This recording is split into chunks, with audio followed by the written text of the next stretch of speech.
The booking agents for the TV news shows, the cable news shows, who put MPAC and CAIR spokespeople as representatives of the complete Muslim community. I think it's interesting that they allow groups like CAIR or MPAC or ISNA to basically drive, allowing them to put their message on the air on major networks such as CNN, Fox, and elsewhere without challenging them, without finding out whether there are other Muslims that disagree with them. And often when we ask to appear with them, those groups will cancel, and the networks will allow them to appear alone, unchallenged. And I think this is where there needs to be change. Nobody's saying to take away their free speech or not allow their ideas to be out there, but the time in which they're the only representatives of Muslims needs to go away so that America sees there's ideological diversity within the Muslim community. And that's why we formed our American Islamic Leadership Coalition, which is to give a quick venue for bookers and others to know that there are other Muslims out there rather than the Brotherhood front groups like CAIR and is the Islamic Society of North America. Is it possible for non-Muslims to support these groups? Absolutely. We will not succeed without the support of non-Muslim groups, because right now many Muslims that don't belong to these groups, the Islamist groups, aren't yet empowered enough to feel that they need to be a part of an Islamic group, and that's why they left the Islamist groups, is they don't want to be active based on Islamic identification. So the non-Muslims that get this need to help put pressure on Muslim groups to help build our institutions so that we can develop a momentum that will then bring Muslims on board. What about people's innate fear of being thought of as racist for challenging another faith's theology?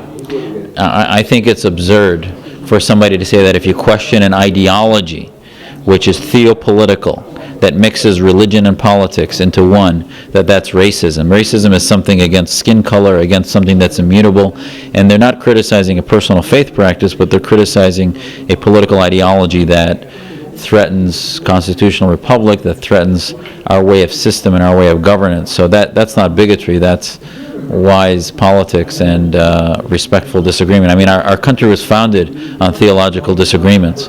There were times in which the 13 colonies had a lot of Christian laws. The word Christian doesn't appear in the Constitution for a reason. There was a debate that went on between George Mason and James Madison and others, and now we can't even talk about those same types of debates when it has to do with Islam.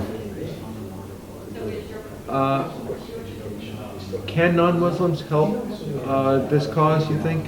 That's as you say, a theo-political challenge? Yeah, I think non-Muslims can help lift up Muslim groups and help us create Muslim institutions that can counter the Saudi-fueled, the Wahhabi-fueled groups that right now dominate the public setting, and help us build those networks. How much of America's Islamic schools and mosques are Saudi influenced today? Some people have thrown around, this is why we need to do some hearings and some legitimate studies, is to figure out what is the exact influence of Sharia type mentality, of Islamism. But initially the funding back in the 70s and 80s was around 80%. At this point it's probably much less since 9/11, but it's sort of like a poisonous tree. Once you plant it, it doesn't matter where the water comes from, even if it's from within nearby to the tree. If the seeds came from abroad, it doesn't matter. It's still the Wahhabi ideology. So in the 60s, 70s, and 80s, it was a significant percentage. The North American Islamic Trust owns deed and title to over 50% of mosques in America, and that is an Islamist organization. And for those who are unfamiliar, what does the Wahhabist ideology try to do with American Muslims? Well, the Wahhabist ideology basically indoctrinates Muslims that the Islamic State, that even though they follow American law, but when Muslims are a majority, they should put into place a very literal interpretation of Islam, that things that were done at the time of the Prophet need to be completely replicated, that you can't modify them, that any type of modification is what they call a bid'ah or an invention, and you can't invent new ideas such as the separation of mosque and state, and that is a necessary part of Islam, and I would say that it's not, that we can modernize Islam, and Wahhabism has been one of the biggest threats to not only the West but Muslims in general because of its autocratic and theocratic positioning. And finally, what's your concern about Islamists within the government?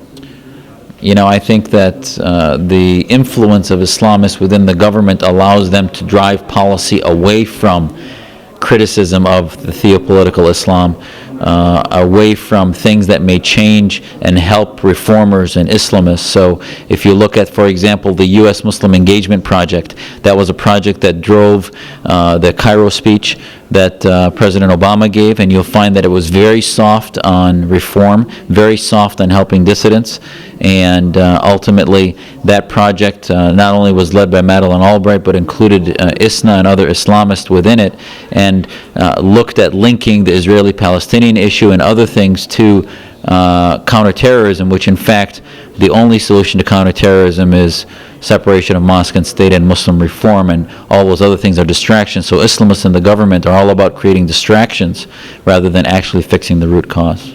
Hesham Islam, the former Undersecretary of Defense, and Stephen Coughlin as an example. Well, I think Hisham Islam was an assistant to the Undersecretary, and he did a lot of the PR work for him. Yes, I think that case is an example of what happens, of how, you know, Steve's work was dismissed because of complaints from Mr. Islam, and but then ultimately he ended up leaving because it was shown that some of his own bio at the PR work that represented what his history was in Egypt was questionable. So this stuff eventually gets out, the truth gets out, and I think ultimately as America learns about political Islam, it will realize that Islamists are pretty easy to point out and figure out who they are when you start looking at the way they work, the way they operate, and what their ideas are. Would you think it's fair for the government to start asking questions about radicalism from within? Absolutely. I think if you look at any clearances that government officials have, ideology is part of their clearances. So if people are going to have clearances in the Pentagon or elsewhere, their positioning on certain theopolitical ideas of Islam is very important. And I don't think we should be embarrassed about that when it involves clearances. Now, when it involves political activity, there should not be ideological litmus test. That just needs public scrutiny in the market of ideas.